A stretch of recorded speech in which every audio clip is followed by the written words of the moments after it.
بسم الله الرحمن الرحيم. أول شيء هارد لك على النتيجة. قدمتوا مباراة كبيرة، أنتوا لعبتوا ضد فريق قوي جدا، لكن أكو أخطاء صارت خلت المباراة تروح. أول شيء ما أريدكم روسكم مدنجيها ومنزلين روسكم وكأنما جيش مكسور. خسرنا معركة بس ما خسرنا الحرب.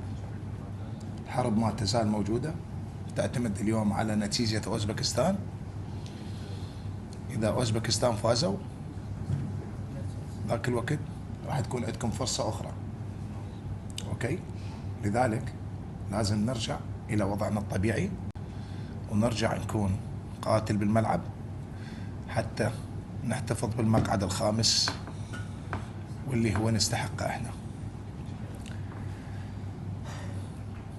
أنا ما راح أتكلم وياكم فنيا، أنتم قدمتوا اليوم مباراة، قاتلتوا، لعبتوا، أديتوا. هم همينا فريق، هم روحوا وأنتم روحتوا، لكن أكو أخطاء بالأخير صارت راحت من خلال هالمباراة.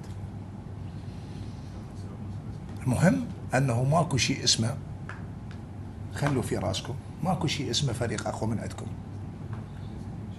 أنتوا اليوم كنتم متقدمين 2-0، هدف صار عليكم بالشوط الأول، 4 دقائق ما عرفتوا تستثمروها بطريقة صحيحة.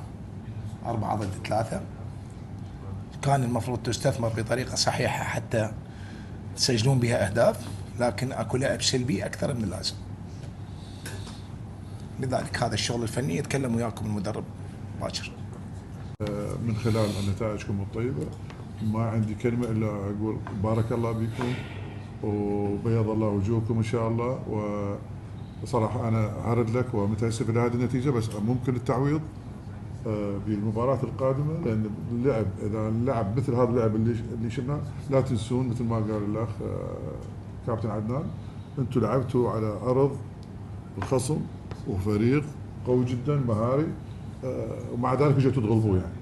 فممكن يتكرر الفوز ان شاء الله بمباراه قادم الايام. والسلام عليكم ورحمه الله وبركاته.